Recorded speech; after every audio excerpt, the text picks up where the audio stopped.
Welcome back to some new r/PettyRevenge stories, where people share small victories over those who wronged them. I hope you had a great day. Thanks for all the likes and comments on the last video.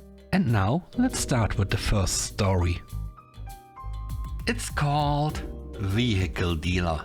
This happened a few years ago.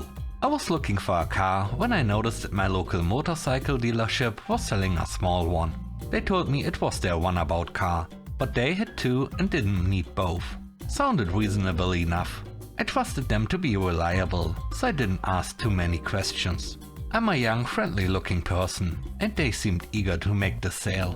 They mentioned that the car used a little oil, but that's pretty common for an older vehicle. What they didn't realize? I actually understand engines really well, and since I drove the car a lot, I quickly noticed that something was off. Even though on the surface it seemed fine. Turns out they had tried to cover up an engine that was on the verge of failing. But I knew my rights. I took the car back, batted my eyelashes a little, and politely pointed out that it was using more oil than what's legally allowed for it to be sold as a roadworthy vehicle. And because I caught it within 4 weeks, they were responsible for replacing it. They were shocked to say the least.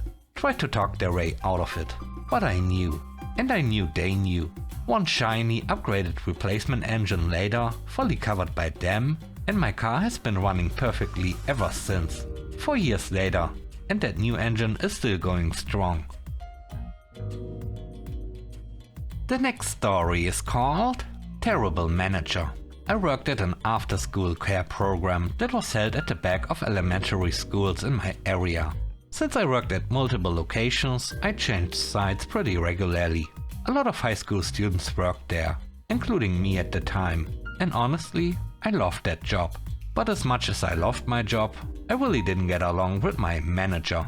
He wasn't exactly a manager, he was higher up in the company and would stop by to oversee things. But for simplicity, I'll just call him Dad.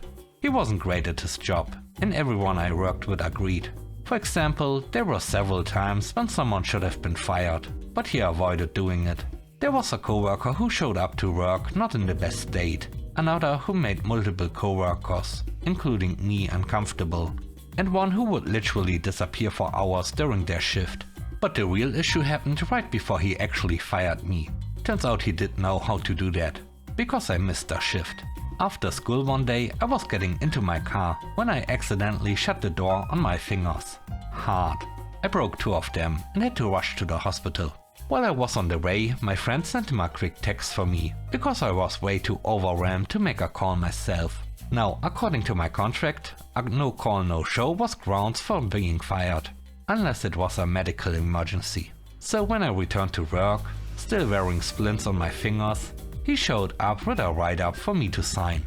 I asked why, since I had notified him before my shift even started.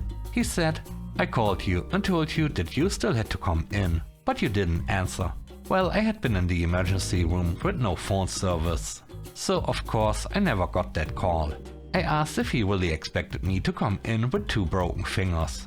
His response, "Not my problem." Then he fired me. But here's the weird part. He still expected me to work my last 2 scheduled shifts. He gave me this news just 20 minutes before my first shift that week, and I was so shocked that I actually showed up.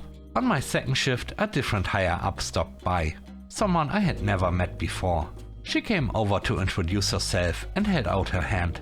But the moment I told her my name, she immediately pulled her hand back and walked away without another word. That was odd, but I didn't think too much about it. Until later. After my shift, a coworker called me and said my manager had personally contacted everyone and told them that if I showed up again, they should call the police, because I wasn't supposed to be there. I was stunned. He had told me to go to those shifts. And not only that, there was an HR representative right there during our meeting who could confirm it. So I went to HR. I had a meeting with the head of the department and the HR person who had been there when I got fired. I told them everything. About the coworker who had made people uncomfortable, the write-up that made no sense, and the fact that I was told to work my final shifts. And you are probably wondering, where's the revenge? Well, he got fired. HR investigated, spoke to other coworkers who confirmed my story, and he was gone. I found out a few months later when a friend told me. Her mom worked in the school district and had personally heard about it. To this day, every time I remember it, I smile. The last story is called Parking Spot. I used to live in a condo where everyone had assigned parking spots, and there were also a few visitor spots scattered around. One day I came home in the middle of a weekday, so most of the parking spaces were completely empty. That's why I was really confused when I saw a large, unfamiliar SUV parked in my spot. Now, every once in a while we get a visitor who either mistakenly or purposefully parked wherever they wanted. I decided to park right behind the SUV and walk up to the window to ask how long they planned to be there. The driver told me 45 minutes. So I politely asked if he could move to a visitor spot. There were several open roads directly across from mine. And in the rudest and shrillest voice I had ever heard from a man, he snapped, "No?" Then he launched into a whole speech about how he was a realtor. He was showing the house right in front of my parking spot. The property management supposedly told him he could park there, which I highly doubted. And on and on. I decided I didn't have the time or energy for this kind of attitude that day.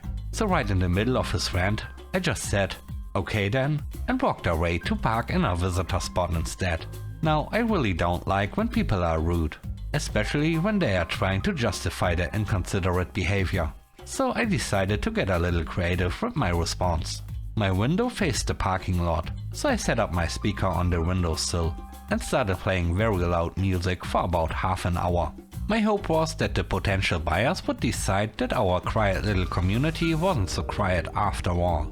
Since most of my neighbors were at work anyway, I figured 30 minutes of loud music wouldn't be too much of a disturbance.